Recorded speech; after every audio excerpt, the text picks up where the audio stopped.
n'ọgwụ ọbọdọ eweli ya tụ m ilo weli ya tụ gị ilo ma ọ weli ya tụ onye ọbụla na-agba ọgwụ ilo onye ọbụla na-ekwu dị okwu ilo mana chi gị na-esi ga agwọ n'ọgwụ malị na ọgwụ bụ orute mma orute njọ most especially ọgwụ ọbụla eji akpata ego ọgwụ ọbụla eji akpata ego maka na ego bụ n'oge na-enye ego nke na chi gị na-alụkọ nke na chi gị na-alụ ọrụ chi gị na oge na-alụ ọrụ oge n'ụwa na-alụ ọrụ you work with your chi work with time work with nature, time serve nature. Why your chi serve time, why you serve your chi. That is how principality of life. Onwere ka ị ga-esi wee mee rapụ nke a sowe nke a ebe anụnwa bụ ibe dị n'ụwa abatazie na-ekwuzi okwu onye nke a rapụ nke a onye nke a rapụ nke a obodo eweli ya sị na na-emebe atak mbọsị bulugbo dibịa bụ na-agwọ ọgwụ bụ ibe ji marịba bụ dibịa amosu n'ime ịkpọ kama na-anọ n'ime ọbịa. For instance, dibịa na-achụ aja mmiri a na-ebiro n'ime ọbịa, dibịa na-eji mmiri a na-ebiro n'ime ọbịa na-ejiri ọgwụ eji mmiri ojiji mmiri na-ama ama. Dibịa na-agba ọgwụ a na-ebiro n'ime ọbịa. Ma dibịa ọbụla sị gị na ọ na-agba oke ite bụ n'ime ọbịa ka ọ na-ebi mbọsị bulugbo. Dibịa ọbụla sị gị na ọ na-agba oruru bụ n'ime ịkpọ ka ọ na-ebi. Dibịa ọbụla na-egbu mmadụ bụ n'ime ịkpọ ka ọ na-ebi. Maka na ibeba na practice bụ witchcraft amosu a na-ebiribe mmadụ ibi. Nya mere amosu ji wee were aṅasị wee mere ụtụtụ apụta aṅasị bụ ejebe mitin ma apụta ụtụtụ mụ na gị ejebe mitin nke mmadụ apụtazi aṅasị amosu ejebe mitin wee jee kpa ebe ji eme mmadụ maka ba ji anọrọ mgbe mmadụ ji anọ ịbatakwa onye ebe a na-eme mitin ebe a na-eme mitin bụ n'ime agwụ n'okotoko ọbịa ka amosu na-eje mitin n'okotoko ịkpọ ibe ọ ji apụ ọnọdụ aja na aja avụrụ ya o ji wee bụrụ na ọ pụta ezi nye mere amosu ji wee kwa nku na ọ bụrụ na amosu ọchị ime ga ata ka amosu ya ebero na ana na ọ bịa na ana na-ejide ya no from enu osi to enu osi from enu osi to enu ụlọ ọ bere nị na ana na-ejide ya ọnya narọzi amosu ọbụla begide nu wee bee na ọ masara nna na ọ nwere ozibe ya eme ka amosu ana maka na ọ mana na ya ejide ya na ọ na-adị iwu ala ọnya mere ndị dibịa bụ na-agba ajọ ọgwụ abụ ji wee bi n'ime ịkpọ. Mana ọ bụrụ na ị na-ekwu ya taa na ịnwe ụfọdụ a na-aghọta na ị na-emebe ataki maka na ọ bụrụ na ị na-ata akụ wee taa ichere eze nwe ogi. Anyị ekwuro na ndị be anyị a na-agbọrọ ọgwụ, anyị ekwuro na ọgwụ esoro ọgwụ bụ omenala ka ọ bụ mana o dipendịrị ụdị ọgwụ ọ bụ. Then mind you, thank you, mind you, ọgwụ ọbụla ị ji agbọ jụọ chi gị ma ọgwụ n'ụwa o kwetakwala maka ma amara ibe nyere chi gị bụ ọgwụ jee mie iwere ọgwụ gbọta di. For instance, nwaanyị na-achọ di wee were ọgwụ wee gbọta di ịmalụ na ọ lele nkịta wee gote eme na ibe tukwu ka dị na bia nya bụ ọgwụ abụ mgbe aka mgbe ọgwụ abụ ya anaghị atazi na futbọọlụ ịgbalụ na arụ ọja ka ọ bụ emechechecheche ochi ya azụ bịa na gị aka maka na ịmalichi gị aka chi gị kwuru na ị ga-anụ di at the age of 25 years for instance oluzie 18 years bido gbọva ọgwụ for instance sị ga ịnụọ di ihe anụ di ya bụ ọgwụ ya mere ka ịnụọ di ome mgba ka ọ bụ ọgwụ ma ọ sọrọ chi gị maọbụ na ọ sọrọ chi gị na ọ ji eme ọnya bụ ọgwụ nya ka m ji agwa gị na ọ challenging of chi ma ọ sọrọ chi gị maọbụ na ọ sọrọ chi gị na ibe abụ ị chọrọ na ọ ga-eme every of your wish let it come true. Ọnya bụ ọgwụ, ọnya bụ witchcraft. When you want every of your wish to come true, then you are practicing witchcraft. Ị na-emezi omume amụ, ị na-eme ka amosu. Mana ọ bụrụ na ị chere oge chi gị ịma na ọ dị natural, ịma na ị chọrọ otu nature si wee chi ya, and nature will never punish you because you did not challenge nature. This is simple of life, something we never know but we need to know. So na mụ na gị pụtara n'iru akwụkwọ tata nwa wee na-ekwu si ndị mmadụ na oke ite abụrụ omenala ọbụdụ efiri ya na ị na-emebe personal attack. Si ndị mmadụ na oruru abụrụ omenala anyị makwa na mmụ anụ eji eme ya bụkwa mmụ anụ ejikwa kwadokwa ibe ejikwa alụ arụbunagụ ejikwa eme nke a mana arụbunagụ is working for your chi. Every spirit that doesn't work with your chi is against nature. Maka na abataluo na soja abataluo na amị kịta anụnwa ewelu commander ewelu kadimafia name them weluo na their last person. Onya na another from onya, onya na another from onya, onya na another from onya. Otu agosi wedi na nature. Nke nwa ga another from your chi ga another from time ga another from nature. Nature ga another from the spiritual realm. Whatever akalaka gị na-adọrọ gị mma ịchọrọ correct today bụ chi gị ka ọ ya abụ ije gba chi gị wee bido wee gbaba time wee gbaba nature wee je correct ya akalaka gị abụ. Ọ bụ na onye akata na akalaka na ọ ya nwụ at the year of 20 years aja ka ọ ya bụ achụgide aja aba eji achụ ya bụ ka dị okwu wee ruo chi gị ntị ka chi gị wee bulie wee sobe oge wee bulie wee sobe nature. No, nature was the final say. Nature doziri anya wee je to the spiritual world. E change that plan. Enye gị more life. Maọbụ wezeli ibe wee go gbaalụ ndụ gị. Ibe nwe ga-emezi gị mbọsị nwa ọ ya emezi. So what are we saying in the sense? O nwere onye anyị kpọrọ asị. O nwere onye nsị nya emenọmena. Ụfọdụ sị na ịgba ọgwụ na ama ama. Yes, kedu ụdị ị na-agbọ mmalị gị? Ọgwụ ego a na-amarụ mmadụ. Ọgwụ ego amarọ mmadụ. O nwere onye ọgwụ ego mara mpụ asị gị na ọgwụ ego na chi gị batasị gị na ọgwụ ego ka ị ga na-agbọ. Onye ọbụla sị gị na oke ite mali ya bụ ezigbo ntụ ka ọ na-atụ. Many of them bụ nsata ka basatalia. Ọgwụ iche ga-abụ na ibido dibịa tata ndị fọrọ gị n'anya abịa sa ebe ga-ahịrị asị ebe ga ọgwụ gba gị na-eji nke agba oke ite eji nke agba ewele eji nke agba uru aka mmiri eji nke agba ibobo eji nke ga-akpọ ọka ime anya ụla.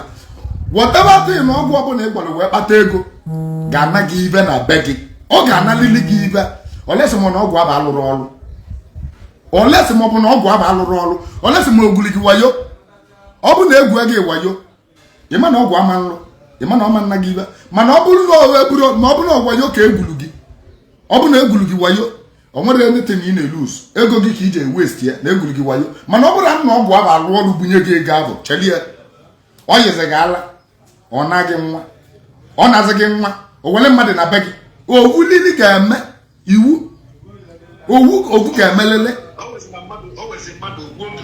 ogbuo ga-egbuo maọbụ na asịcha akara aka mma arọ gị niile maka gị na challenge go nature when we are saying it will be like na anyị na backstab some people maọbụ na a na-emechi business ebe maọbụ na a na-enwulube anya ọkụ maọbụ ozi nwa tata nwa na-ezi ebiro m tata wee ziri ya o nwere onye m bụrụ n'iru akwụkwọ wee ziri ya since 2014 check ya dibia na one nọ n'iru akwụkwọ mgbe ahụ mana today so many people ji label am jealousy label am nke nwa ma ife na-eme bụ for betterment of our youth for the betterment of our youth. Onye ọbụla were okenye n'ụlọ jee jụọ mpa gị ana m agba ndị a n'isi na oke ite na onwere ibe ọ na-eme na onwere ọda na nwa na ọdeme jee jụọ your father mgbe ala nwaanyị asaba na-ewu gịnị mere o jere jee nwụ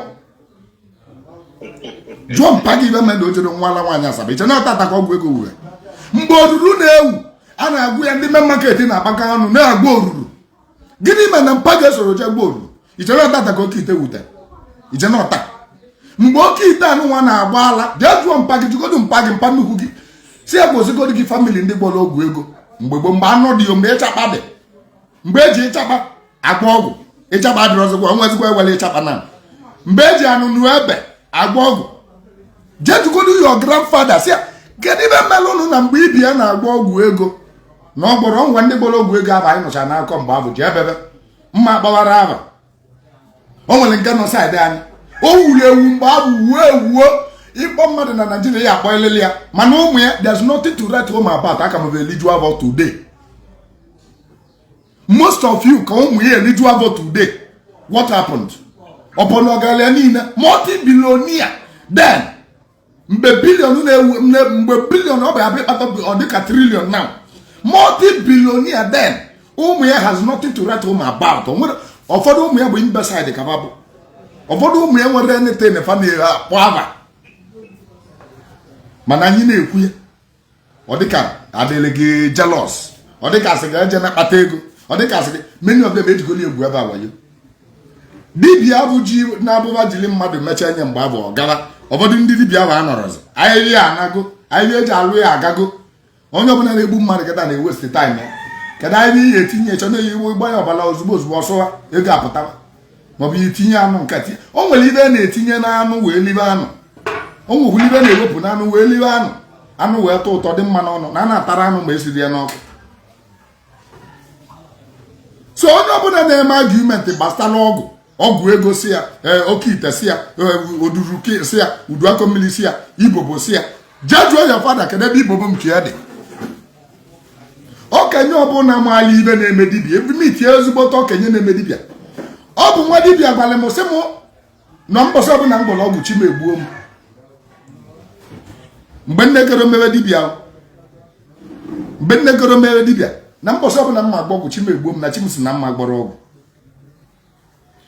jee na-aba jugodu chi gị na ma agbaka n'ibobo ka ị malịba ọ ya agba gị gba dibia maala aba agba ji ogwu ibi ya mebu ji ogwu na ịgba dibia ọgbaba uche ya jee ji ogwu jite ogwu si chi m na ogu nwa nji nọ oke ite ka mma agwọ wee bụrụ mmadụ debia weta nke ọzọ mma gboro oke ite debia jee weli ya chia dibia si ya balị gị ogwu na abụọ chia nya dibia na-ese maka na ewere ike ịtọ amarịbe aba na-ekwu na imirikịtị dibia amarịbe aba na-ekwu ibe dibia na-agbalị gị taa n'ịnwa bụ ibe ya eji gbata ego n'ụlọ na ibi ya na-alụ gbaa moto ibi ya na-agba na ibi ya na-abago ji ịwagọn ka ọnya nke ya gbaa anya n'aka dibia na-ese majority carry the vote majority nke ọbụla majority weli ya o nwere ibe ga-emenata ka chi gị sị gị jee gba ọgwụ ego ọ dịrọ possible dibia ọbụla sị gị nọ ntụ nya tinye ka anyị tinye ya sị ka anyị tinye ka anyị pụta n'ụgbọ ka anyị gbaga n'ebe ahụ ka mmadụ ebe ahụ ya na-ekwu oke ite ka agba ya n'afọ Igbo ka mmadụ ebe aba na-ekwu oke ite ka mmadụ ebe aba na-ekwu ibobo na makoro mmadụ ebe ọnụ aba bụ ibobo na aba ọnụ aba niile na mụ na anụchi ya ụfọdụ ga-asị gị ọbara ọra bụ ọgwụ o tulu gị abụ ọgwụ mana onye gwara gị jee seta ọsọ atụlụkpa ọbara ọra o nwere gị onye ejikwa gị onye gwara gị gwa ọbara ọra ka iwe ojite ovu onye gwara gị na ibe aba ya agwa gị bụ nke tụọ ọbara ọra aka ọkara nke tụọ onye che anya gala ululu ka chi gị gọzie gị na chi gị na ọbara ọra adịrọ na mma ọjọọ gị yi na-echi oru odi ka ị chọrọ ka ada gị ọgali ọbara ọsị gị na ọgali ọbara ya gbata obi na abụ na be gị mbọsị ọ bụla ibidoro ikwadobe ka ịgba ọgwụ chi ga-abịa bịa nzukọ gị ya na nlọ gba gị na ị na-esitere ya so ka okwu nwa ka ọ bekee na nkenke de na anyị anachi ya azụ n'ibe gbasara ibe agwa gọvanọ na-eme so many people emega expect na m ga-ekwu okwu about it. Yes, mma ekwu okwu ibe mmeji wee kwuo okwu bụ na gọvanọ bụ nna ibe niile nọ na Anambra ya bụ the first citizen of Anambra mana nna na nwa ya na-akpa alụ mana unu chetakwa na mmegide na-emegide ndị omenala abụrụ taa n'ịnwa ka o bidoro mmegide na-emegide tradition abụrụ taa n'ịnwa ka o bidoro o ji wee bụrụ na nwoke na nwaanyị ya agba akwụkwọ je agba nkwụ agbacha nkwụ agba gị na ụlọ adịrọ legalized marriage na constitution does not regard agbamnkwụ as ịnụ di na nwunye. Ọ bụrụ na omume omenala ndị ọcha ka anyị ga-emelele bụ nke ndị ụka na ọ bụzịarị na ime enye iwe dị legalize maọbụ na-eje na kọtụ nke gọọmenti iwe dị legalize ma many people na-etinye iwu ahụ wechara kọlchọ dị iche iche na bebe anyị nwere so many lawyers na Anambra ba so emebe iwu ahụ mana o nwere ụta ntalịba na ọ gwara ebe onye ọcha gbalịba kwuo ka ba ji eru o nwere ebe iji ekwute taa na nwere ịbụ onye omenala na Naịjirịa ka arịga ya gị sinekene na swearing in a na-esowe ndị ọchịchị ibe mbeleba ji agbanaga n'ụlọ ụka gbanaga na Muslim bụ na ba amaali the capacity of omenala nye wegene gọvanọ anyị asị nya bụlụ ọvọ ka ọ nwụọ iyi ka sowe nye in ebute ọvọ ọgụgụ akpụ Ọkịja ebute ọvọ gadimavia ụrat ebute ọbọ kadịmabịa ọtụtụ nzu agụleri ebute ọbọ ihe ojii na ndọ ebute ọbọ mmụ alụsị na-edebecha ọbọ Anambra niile ma alụsị dị na Anambra ebute ya sị gọvanọ nke anyị mgbaso wee ka iwee baga n'ọcha ka ọsọ gbaliri ụgbọazụ ka ebe na gọvanọ sit o nwere ya anya o nwere ya anya osimi abụla awụ ji wasị na awụ na-eche ntị na o nwere anụ akpọrọ okwu mbụ ọza na osimi ka abụla awụ osimi ka abụla awụ. So I may use this platform when I am governor of Anambra State. Bo Governor Charles Soludo. Your Excellency. Chetakwa na nna mụrụ nwa enwere nwa ọkpọla ọya akpọ asị karịa ndị ọzọ. Ọ bụgodị na ọ nwere nke ịkpọla asị egbu ya si n'ime obi gị ịgbatanye iwe. Ịgbatanye iwe. Ma gị ma nwanne na-ekebe oke n'aka na a na-ama onye akpọrọ asị, a na-ama onye atụrụ ilo.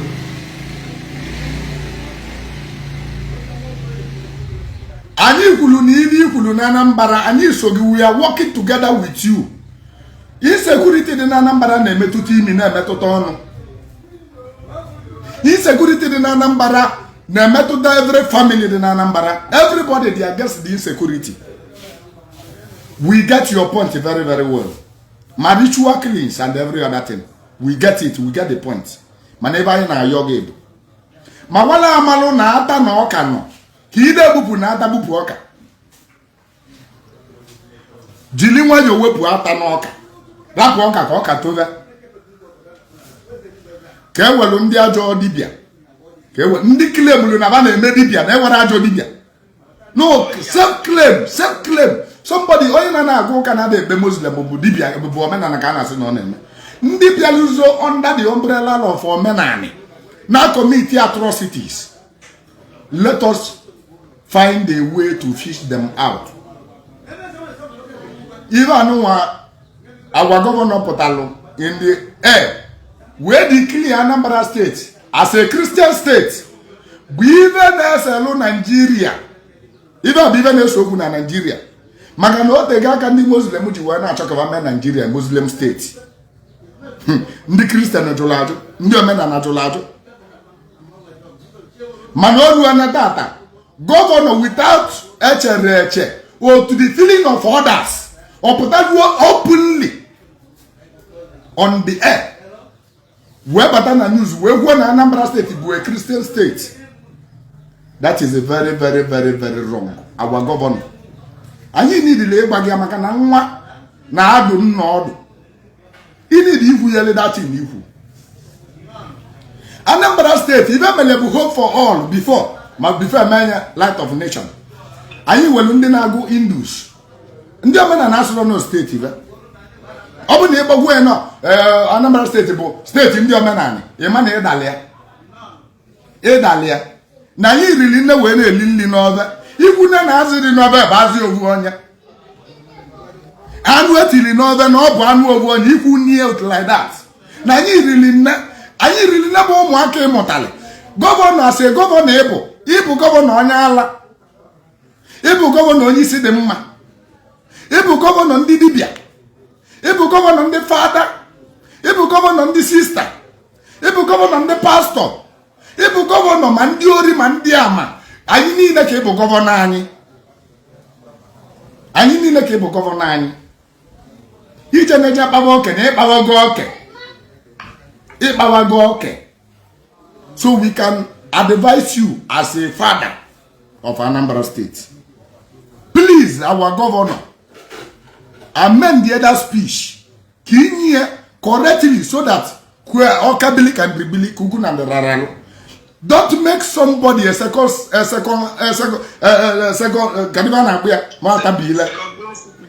class citizen. You can't make us second class citizen. Even a second class citizen in our own state. My grandfather on Anambra. Oh, may miss blood of any other state. Now Anambra Campo. You cannot be more Anambra than me. And all the Christian cannot be more Anambra than Muabonyo. So let us normalize this thing. Let peace reign. na ibe o kwuru adịrị anyị mma. Biko ndị ọchịchị na-ege ebe anyị na-ekwu, should send our message to our governor. Gwe na ibe o kwuru adịrị anyị mma. Abịa n'issue of license, we all agree. Nya na-achị, we agree na anyị ga-agba license ndị dibịa. Ọ bụrụ n'aka ya ka o bidoro n'aka Chinwe Ọnụmba. Chinwe Ọnụmba bidolie mgbe a na-ekere ọmụmụ 1970 something or 1991 ka Chinwe Ọnụmba batara license. So amanụ n'aka m sị nya kwụsị. Anyị ga-agba license. Ka anyị na-agba license, ndị ụka na-agbakwa nkebe. Ndị ụka na-agbakwa nkebe, ndị ụka gbakwa nkebe. Na ọ bụrụ isi ndị dibịa gbata license. Si normalize anya, everybody went here. Ụka ọbụla we license, ndị dibịa we license. We agree. Anyị agba license. Si rọpụrụ anya ata n'ọka. Onye ọbụla bụ onye dibịa na-eme ajọ oyi dibịa, sekpụrụ ya gbochie. Abụlụgbu egwu ọ gbasara anyị. Onye ọbụla zolu under tradition, omenala adịghị egbu mmadụ, gọvanọ. Omenala is not supporting anybody na-egbu mmadụ. O nwere onye ọbụla na-egbu mmadụ, omenala support. Na iwu omenala nke izizi bụ na igbu na mmadụ. Ịnana mmadụ ọkụ ya n'ike. Ịnana mmadụ ọkụ ya. Ya bụ iwu omenala. Ịnana mmadụ anị ya, ịnana mmadụ. Onye ọbụla sị gị na ọ na-eme omenala na-azọrọ mmadụ anị ya, abụrụ omenala ka ọ na-eme. Onye ọbụla sị gị na ọ na-eme omenala na-azọrọ mmadụ nwunye ya, abụrụ omenala ka ọ na-eme. Onye ọbụla sị na ọ na-eme omenala na-agwọrọ mmadụ ọgwụ o ji akpata ego, abụrụ ọzọ omenala ka ọ na-eme. Ọnụ ga-ekwe m ukwu ya na ọnụ ga-ekwu. Onye ọbụla na-eme omenala na-agwọrọ mmadụ ọgwụ o eji wee kechi nwunye di ya, abụrụ omenala. Biko nu malụnụ nke bụ omenala.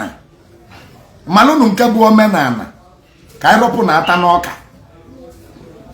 Unu nweta ụdị onye a, ibe dị unu mma, unu eme enye. N'aka anyị bụ ndị omenala adịrị ya. Ọnya bụ ebe anyị chọrọ ka anyị yọọ. Ekene m unu.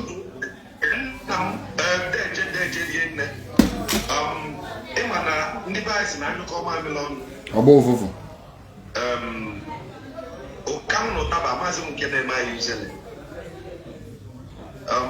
Nke bụ eziokwu bụ na nwa bụ ịma na bloggers ma na-eme okwu TV.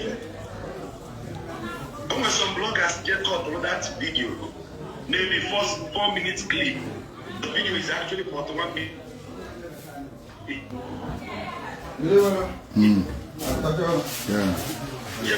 Yes, India network on. They did not say under which context did I make that statement. Now, omenala n'ọdịnala Igbo anyị na-eme ada alụlụ aka n'inye.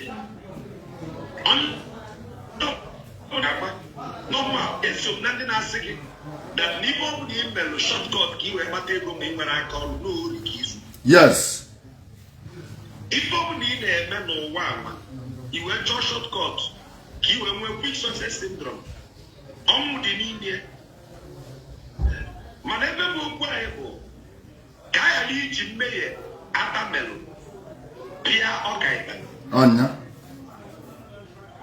Another thing ịchọ ka anyị tinye ọnụ, ibe ọzọ gbamkpọ m chọ ka anyị tinye ọnụ bụ ọ dibịa mana onye mkpu na-abụrụ dibịa. Gọvanọ kịta onye isi ala bụ nna anyị Soludo si ka onye be ikike n'aka ndị dibịa. O jiri aka ya nye n'ikike a n'afọ Chukwu ọ ya enye ma ndị ori ma ndị ama. Onye ma ndị ori ma ndị ama. Mana ọ bụ na ọkpọ ndị na-eme dibịa n'eziokwu anyị mamaala onye bụ onye ori na onye ama. Iji maatụ na onye si na ọ na-agba afa, gọvanọ anyị amara onye na-agba afa na onye na-ada agba. Ị gwatara ife m na-ekwu? Ana m gawa n'iru. Na onye mara ife afa na-ekwu, onye amara ife afa na-ekwu. Yes. Anyị madịbịa mara na onye amara ife ọ na-eme na onye amara ife ọ na-eme. Of which na ife ekwesịrị inye ndị dibịa n'aka na esi na ị na-eme ife. No, onye bi na nnyo maali nnyo na ị na-aba ka ị na-aba, anyị wee gịcha gị ugili mgbaba.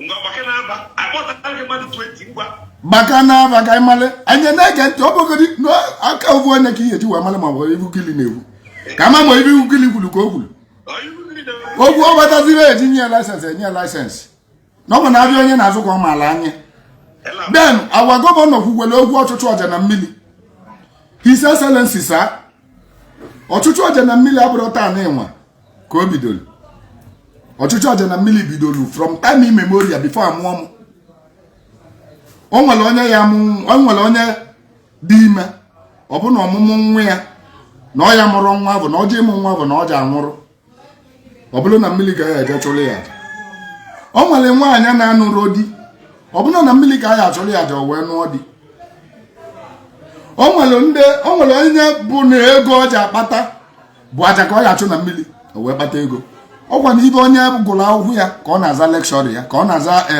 ka ọ na-enwe master degree ya otu ọ na-amarọ saịdị ya bụ ekwesịrị ịsị na amadịzi na-achụ ọja na mmili kama ya si kwue nọ so place abata na mmili tinye from here to here se chọwu ya aja bụ from here to here se achọzi ya aja na ọ bụ ISO from here to here ka ndị gọọmenti na nke aja ife oyibo kpọrọ pollution mmetọ mmadụ igbo na-ahịa otere aka ịbawalụ mbịa na o nwere ndị ọkụta ọkụ ibidola ime omenala bụrụ plastik dị iche iche bụrụ wee jee mmiri bukchikọ mmiri golu nwa bebi ife niile a abụrụla ike n'ụbọchị gbogbo anyị na-eme nkụzi na-akọwa na ọ bụrụkwa na igbochi ngwongwo mere ọnụ mmiri ji ele yes kwụsị enyi ka ọ bụrụ okwute bebi niile dị n'ụwa ma nke mere ebe na mmiri bụ na ọnụ mmiri ya ele ma ndị na-eji tọọ ya eroplen ime ngwongwo eji akwa ebe mmiri ọ bụrụ ya mere o ji ele anyị jiri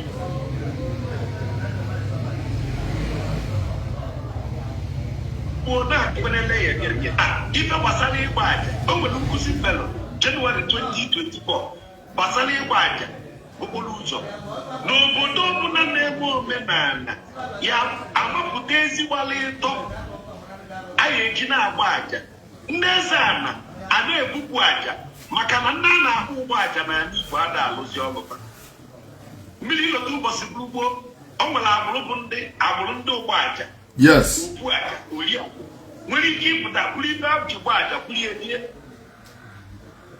mana o nwere ọzọ onye ya ekwe mmiri nkịta maka na oyibo abịago ndị na-azụ ụgbọ aja ama nkwezi ndị ife na ama nkwezi apụta bụrụ ife eji gba aja lie maka gịnị oyibo pụtasị ya melụ anyị enwe ebe atụrụ aka si n'ebe a ka anyị adị na-agba aja n'ụzọ gbalịtọ na Anambra steeti iji lokal gọọmenti enwe ebe a dị agba aja enwe eze ana dị in charge agbacha aja okwe isi eze a na-abịa gotu ọfọ ti ọfọ na ekpopụ aja azakwela izu elechewa ibe ọya ele ajakwela izu elewe asị na ebe anyị agba aja agwa na ebe anyị na-agba aja ụzọ gbalịtọ maka na ife niile abụọ ọkpụtọrọgwụ n'ibe ọdịnala maka na ndị Igbo ogbo aja eze aja ori aja okpu aja a na-emerọzi ọlụba n'oyibo apụtago ibe anyị na-ekwu ife a bụ ka anyị ghara ije ebe a na-eme ka eropụ ata erolu ma ọka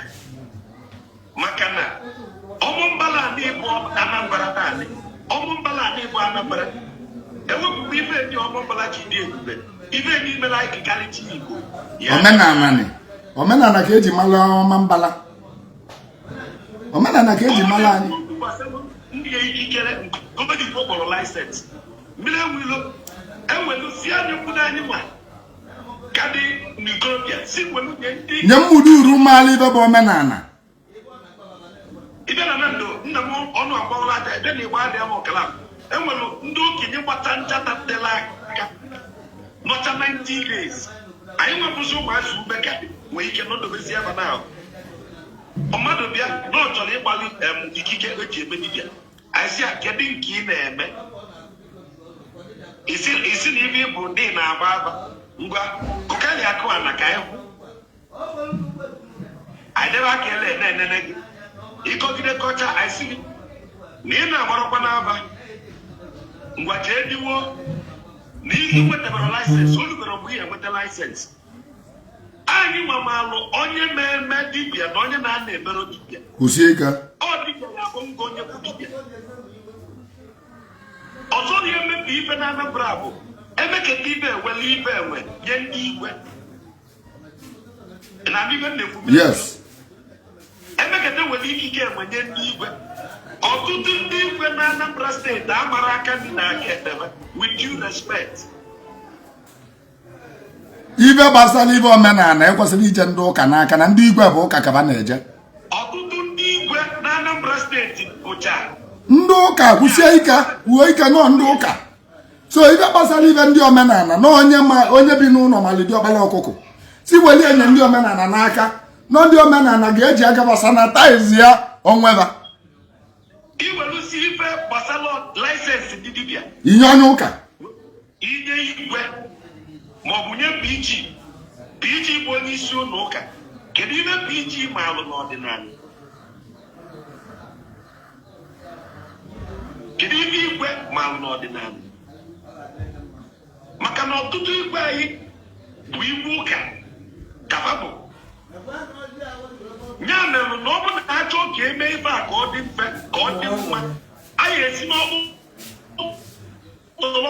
tichọba ichi lokal gọọmenti weta abịa n'ọmụ mbara kịta ibe dịka Anambra East lokal gọọmenti ịgbarịa m weta na ndụ weta ndị nke weta Aguleri eweta egboko ibe niile bụ isi na Anambra East old dibias tiliba ikolobia ịbụọ ma ịtọ fanọlụ na-enye laịsensị each local government 21 local government na Anambra enwere okenye dibịa nọ n'ime ndị ikolobia ịbụọ ma ịtọ fanọlụ maka na ugbo okolobia ya enyela okenye aka na ike gụba okenye ewee na-enye laịsensị na ọ bụrụ onye bụ ofeke ka enye laịsensị ka onye dibịa enwere ife enwenye ọtụtụ ndị igwe anyị na-agbara aka ekpe n'aka onye ejikwa laịsensị nwenye ma ndị ọrụ igwe a na-ese nya ebe abụ enyebe bribing onye weta ego enye n'ebe anya n'iru onye asibe ma onye asibe anyị ọ bụ na laịsensị emebi mgbe ka ibe ego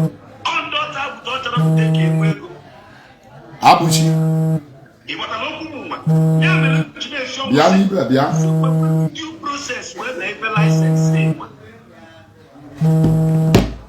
si welu due process na ebe laịsensị nwa ọbara isi ọbara agụba maka na anwa a na-eme ka ewelu ibe enwe wee gaa n'aka ndị na-agba n'ọdịnala the worst is what will happen. That is it. Mana dịka anyị si kwukwu ya emela ogbugbu si mere nwa nọsi ike ndị dibịa niile nwee laịsensị ma pastọ bụ na-ebịa morning cry ji megafon na-abịa oziọma n'ụtụtụ makwa laịsensị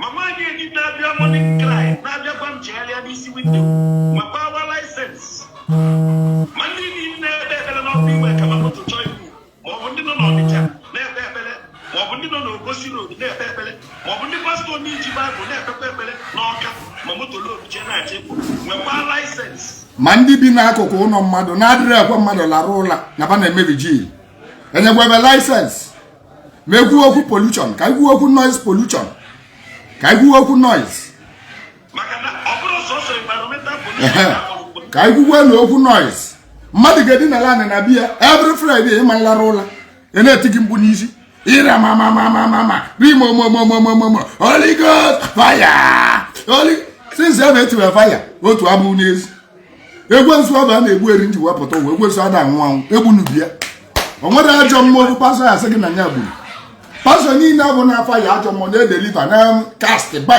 onwe dịbe nke ọ ga-asị gị na o bugo sikwuwe okwu ndị pastọ na-eje na okwu arụsị agbụghị ọkụ si eme n'ibe anụ nwa na ndị a bụ ndị nke m ndị a bụ ndị nke onye ọzọ onye ji achị ọchịchị chịpụta onwe ya chebe mmadụ niile ma mgbele ma ọkụkụ ma ewu ka ị na-achị nye nwere ndị na-achị iche na mmadụ a na-egoro ana sị na ụkwa dị n'ana na ọ bụrụ ya wuye na ikolan ibe ọbụla dị n'ana bụ nke iwu ọzọ ya bụrụ na enile ọgwụ ebe a nke iwu ọgwụ a wetara m akpa m nke nleke ka okwu a yara idebe akarị nne na taa na ịbụ abụọ